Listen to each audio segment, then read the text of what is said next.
Well, good morning, church family. Heading to men's Bible study. It's about 6:22 in the morning, and thought I would do a quick video for our devotion today. Proverbs chapter 8. Proverbs chapter 8. We are seeing this continued exhortation and invitation for the simple and the foolish to get wisdom. Kind of illustrated this way. Have you ever not had your phone on you, or maybe you had it on silent but forgot, and you looked down at your phone, or you found your phone and you saw that you had 20 missed calls from someone? The first thing in your mind is thinking, oh my goodness, I mean, is there an emergency? Did I miss a deadline? Did I miss an anniversary? Did I not show up to an event? Is this person in danger? But then you call the person back and they basically just say, what are you doing? Where are you? Why aren't you answering your phone? And maybe it's significant, maybe it isn't. I remember actually one time when Julie and I were living in Georgia, I was working in the cleaning business, and that exact thing happened. The job I had sometimes required me to leave my cell phone in the car, whether because it was security issues or it was because there was no cell phone connection. And I remember one time we were cleaning this huge warehouse, and so I left it in the truck, and I was in there for about an hour and a half, maybe even long. I don't know how long it was, but either way, it was longer than I anticipated. And I remember one of my employees tracked me down and was like, hey, your dad wants you, who was my boss. And my dad was like, hey, where's your cell phone? I said, I left it in the truck. Why? He said, man, Julie is scared to death that something's happened to you. I'm like, what? I'm just at a building. And anyway, I called Julie, and she shares with me that she had been in tears and this and that. And I said, what's the big deal? And she just said, well, you always have your phone on you. And this was the longest I've ever tried to call you, and I couldn't get you. And so I was getting concerned and alarmed.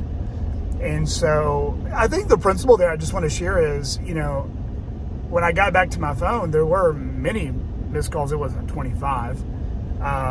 But you could see that my wife was really concerned for me because she wanted to make sure that, my well-being was intact.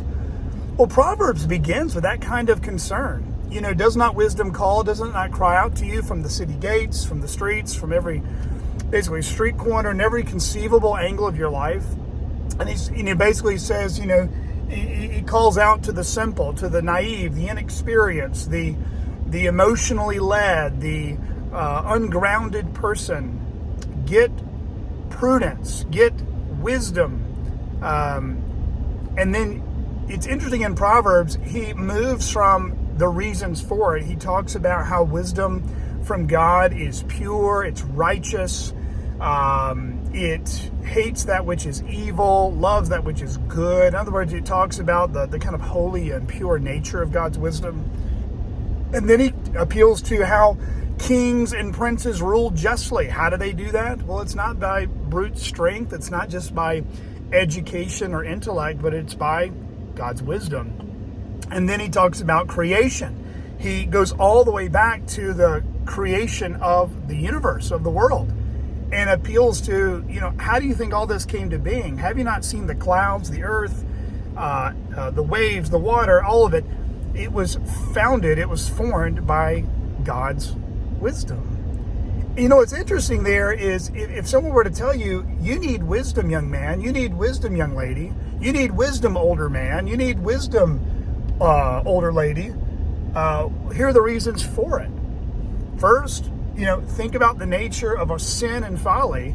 We're easily led astray, and if we do things with right in our own eyes or instinctively, apart from God's wisdom, we're going to remain foolish and naive.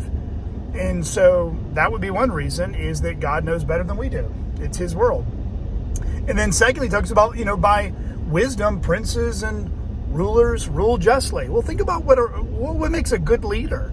Have you ever sat under or been under and worked under or been a member of a church under or been a citizen or resident under a really good leader? And if you asked, well, What made him a good leader? Well, you can talk about all these different things. Some people will say, well, I like this personality, or well, their charisma, or they were good looking, or they had a lot of talent.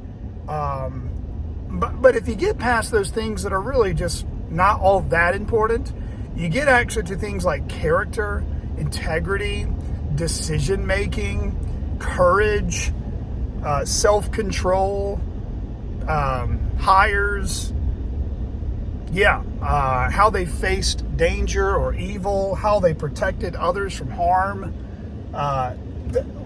Those are the things that matter most to us. Most people don't care about leadership until things go wrong. And that's what the proverb is alluding to, is the mark of a good leader, the mark of a strong and righteous leader is that they're ruled by God's wisdom, and we're those who benefit from it. And then he appeals to creation. If you look at the beauty of creation, whether it's an ocean, a mountain, a sky, a sunrise, a sunset, the trees, flowers, animals, whatever, all of it, it is all a part of God's wisdom, God's artistic design. And so, friends, just think about today. All these different facets and foundations for godly wisdom. It's righteousness and purity. It's blessing and benefit. It's beauty. It's creativity in many ways, but really just the multifaceted aspect that God is the one who endows wisdom to good leaders, wise people, and how he formed the universe. If that's how the benefits and importance of God's wisdom, how much more do we need it in our life even just today? And so consider how, if we ask, what is God's will for my life? Well, of many things, I can tell you this with confidence. It is God's will that we get God's wisdom. His wisdom is calling out to us. Get wisdom. Get sense. Get understanding. Fear the Lord. Discern his will by learning his wisdom, skillfully applying the knowledge he imparts to our everyday life. And it begins by the fear of the Lord and by asking him for it. And so consider that even today.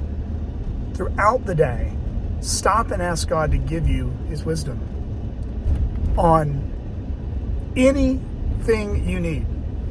And watch and wait to see how God answers that prayer and helps you apply his wisdom, which is beautiful, which is perfect, which is pure, which is exactly what we need to live a life that's pleasing to him, to live a life that is good for our own souls and benefit, and good for those around us. God bless.